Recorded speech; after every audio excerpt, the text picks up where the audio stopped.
अव्यक्त रूप में पूज्य आराध्य देव, व्यक्त रूप में आए हुए धर्म प्रेमी सज्जन वृंद, माताओं एवं भक्तिमती बहनों, सबों के चरणों में अनंत बार नमन।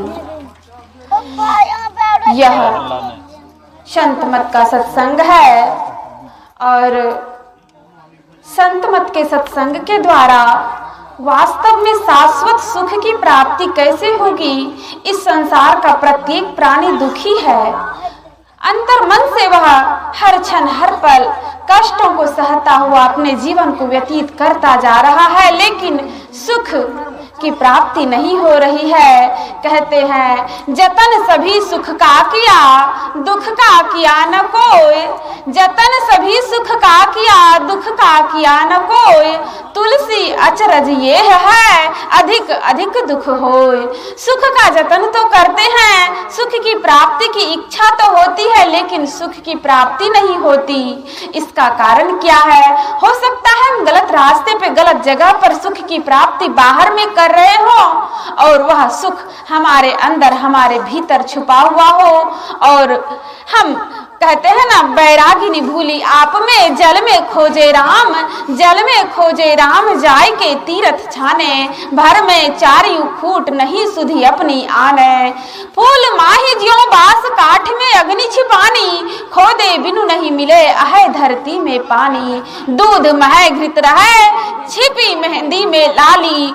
ऐसे पूरन ब्रह्म कहीं तिल भर नहीं खाली। पलटू सत्संग बीच में, कर ले अपना काम। बैरागिन भूली आप में, जल में खोजे राम। वह परमात्मा, वह ईश्वर, वह अल्लाह हमारे अंदर छिपा हुआ है। उसी की खोज में हम बाहर बाहर भटक रहे हैं। बाहर बाहर मत खोजो, अंदर खोजो भाई। वह हमें अपने अंदर में खोजना है। पलटू साहब ने कहा, साहिब साहिब क्या करे, साहिब तेरे पास। साहिब तेरे पास याद कर होवे हाजिर। अंदर धसी के देख मिलेगा साहिब नादिर। मान मनी ओ फना नूर तब नजर में आवे। बुरका डारे टारी खुदा बा खुद दिखरावे।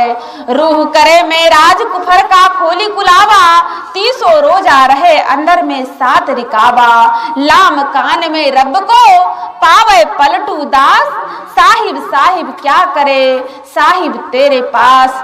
जिस परमात्मा को हम बाहर में ढूंढते हैं वह हमारे अंदर है, लेकिन उसकी युक्ति हमें सत्संग के द्वारा, गुरु के ज्ञान के द्वारा, संत वाणियों के द्वारा ही मिलेगी। जब तक हम संतों के शरण को ग्रहण नहीं करेंगे, उनके वाणियों को अपने जीवन में आचरण में नहीं उतारेंगे, हम उस परमात्मा प्राप्ति का मार्ग को नहीं पा सकते हैं। कहते हैं जो शरण गुरु के आया, इह लोक सुखी परलोक सुखी। जिसने गुरु ज्ञान पचाया, इह लोक सुखी परलोक सुखी। रामायण में शिव जी कहते, गुरु वाणी में नानक। जपो संत संग में नाम, इह लोक सुखी परलोक सुखी। कैसे करेंगे? श्वासों में हो नाम सुमिरन, मन में हो गुरुदेव का। जिसने भी अपनाया, इह लोक सुखी परलोक सुखी। जो संतों की निंदा करते, जो संतों की निंदा करते, अपना ही वो वंश मिटाते। जो संत शरण में आते, इह लोक सुखी परलोक सुखी। ऐसा नहीं है कि हम नहीं जानते, हम अज्ञानी हैं, हम सब कुछ जानते हैं, सब कुछ जानते हुए हम ढिठाई करते हैं। और दुर्योधन कहता था कि मैं जानामि धर्म नौचों में प्रवृत्ति, जानामि अधर्म नौचों में निवृत्ति। मैं धर्म को भी जानता हूँ, लेकिन उसके प्रति मेरी निवृत्ति नहीं है। मैं अधर्म को भी जानता हूँ, लेकिन उससे मेरी निवृत्ति नहीं है। धर्म और अधर्म का विचार करके भगवान श्री कृष्ण उन्हें समझाने आए, लेकिन वह नहीं माना। दुर्दशा क्या हुई हम सभी जानते हैं। संत वचन रूपी अमृत को जब तक हम अपने हृदय में धारण नहीं करेंगे, संत वचन वह सुधा देव भी जिसके सदा भिखारी। संत वचन वह रज है जिसका नर प्रधान अधिकारी। मर्त्य अमर बन जाता जिससे वह संजीवन रज है।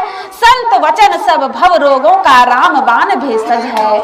मिटती जहाँ स्वयं जाते ही त्रैतापों की ज्वाला, भरता पुलक मोद तन मन में भाव उर्मी की माला। जहां न जाकर प्यासा लौटा है कोई भी प्राणी, सुर धुनी सी सबको सुख देती संतों की वाणी।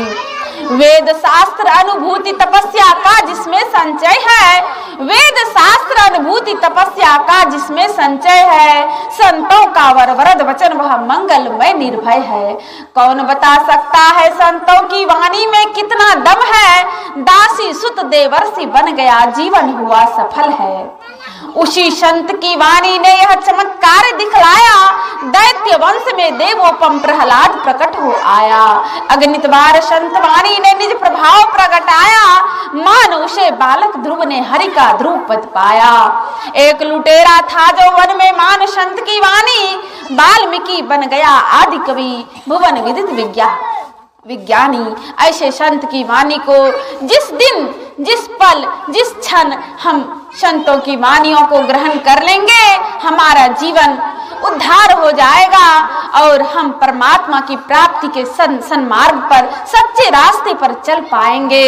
इसीलिए तो कहा गया है, जहां जहां मन भगी जाए ताही तह तह से तत्क्षण, फेरी फेरी ले आई लगाई ध्येय में आपन।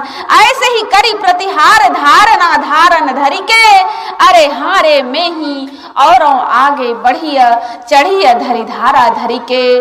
वक्त रहते हमें अपने सच्चे काम में, निज काम में, अपने कार्य में लग जाना है। वक्त नहीं है ऐ वीरों अब गाफिल होकर सोने का, बिंदु राह से निकल बहादुर तम मंडल टपना होगा। वक्त था जब काम का उसे उड़ाया धूल में, वक्त था जब काम का उसे गवाया भूल में। वक्त था हर सांस को जौहर बना सकता था तू, वक्त को बर्बाद करके जिंदगी खोता रहा। ऐसा न हो कि हमारा यह अनमोल मनुष्य का शरीर गफलत में चला जाए और हम रोते रह जाए, पछताते रह जाए, कुछ हाथ न आए। समय रहते हमें अपने कार्य को कर लेना है, इसी में हमारा उद्धार है। इसी के लिए बार बार सत्संग किया जाता है, सुनाया जाता है, करवाया जाता है। यही सत्संग का मूल उद्देश्य है। बोलिए प्रेम से श्री सद्गुरु महाराज की जय।